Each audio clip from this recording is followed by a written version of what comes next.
these guys were pretty smart. Interesting. About 6 of every 10 boys bled to death. Whoa, that's a huge percentage. 6 of every 10, according to sources. But the high price brought in I don't know, I can't even pronounce that. On the market made the practice profitable. That was bad.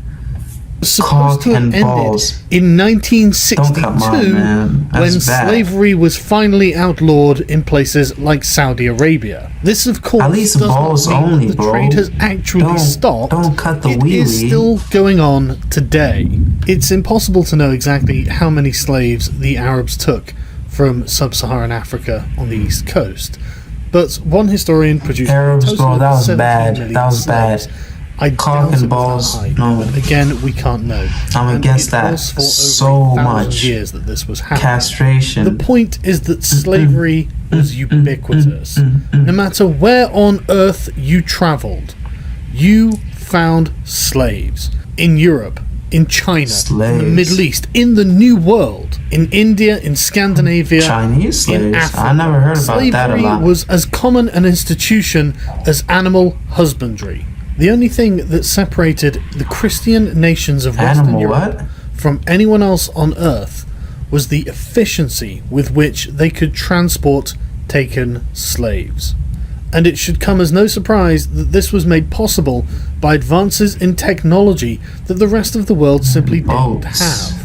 The most common number I could find regarding the total number of slaves taken from Africa by Europeans Portugal took the most. And that is in about a 400-year time span. Portugal took the most slaves, with over 4.5 million transported to the New World. But I never hear about it a lot. With over 2.5 million, then Spain and France totaling just under 3 million.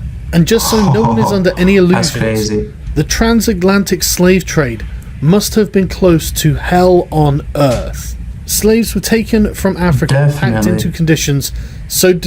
Oh, look at this, bro. This is the bottom of the boat. That's the front of the boat. Oh, man. I guess sometimes I guess dying is justified. I would not kill myself. I don't like stuff like that. I don't like suicide.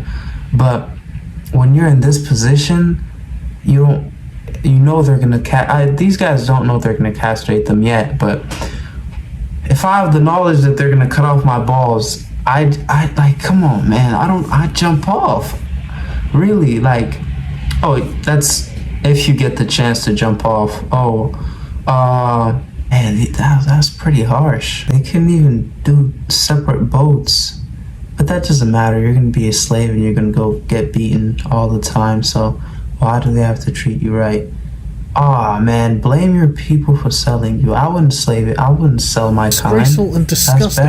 It is unsurprising that there was such a high mortality rate for the crossing. As offensive as this is to look at, we have to remember that this is a consequence of dehumanization. The slaves were not people. They were once they make you look like a hand, it will obviously come as absolutely no surprise that the driving motivation behind slavery was economic. Portuguese merchants traded with Africans from trading posts they set up along the coast. They exchanged items like brass and copper bracelets for such products as pepper, cloth, beads and slaves, all part of an existing internal African trade. Imagine being traded for a cloth. Really took off. I'll be so mad discovered for beads. The world. The Portuguese initially had a monopoly on the slave trade, but this was broken in the 16th century when England, followed by France and other European nations, entered the trade. Unsurprisingly, this was a massively profitable trade for everyone involved except the slaves. Africa's rulers, traders, and military aristocracy protected their interest in the slave trade. They discouraged Europeans from leaving the coastal areas to venture to the interior of the continent. European trading companies realized the benefit of dealing with African suppliers and not unnecessarily antagonizing them. The companies could not have mustered the resources it would have taken to directly capture the tens of millions of people shipped out of Africa.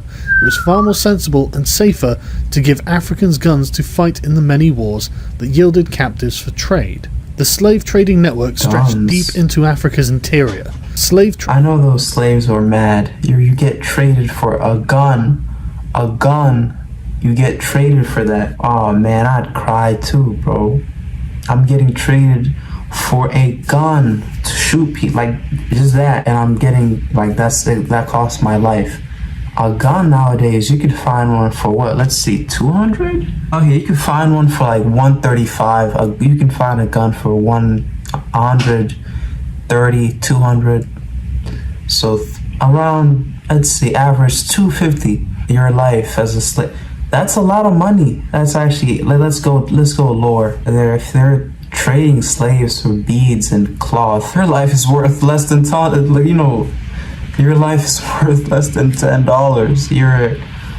Being a slave was bad.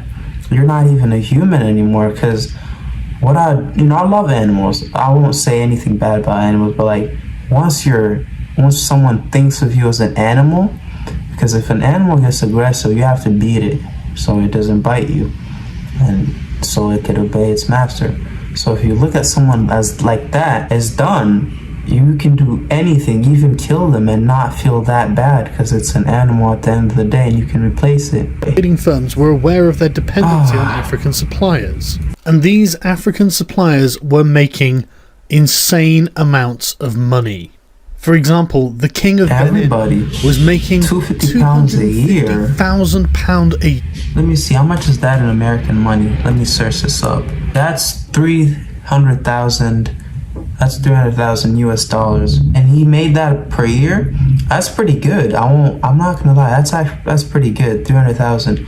A doctor has to go to school for like 10 years, have all this debt, and he still won't get that per year. Wow, slavery, interesting business. And now that you look at it, I'm sure if these guys, I don't even think they'd care if they know.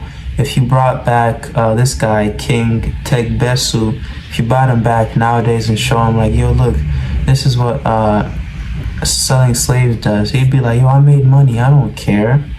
That'd be his opinion. And keep in mind, this much money is at least double what I just said, so it's probably 600,000 in today's money, or close to $1 million. So this guy was making good money. Do I like slavery? No. But if I'm making this much money, I'd have to.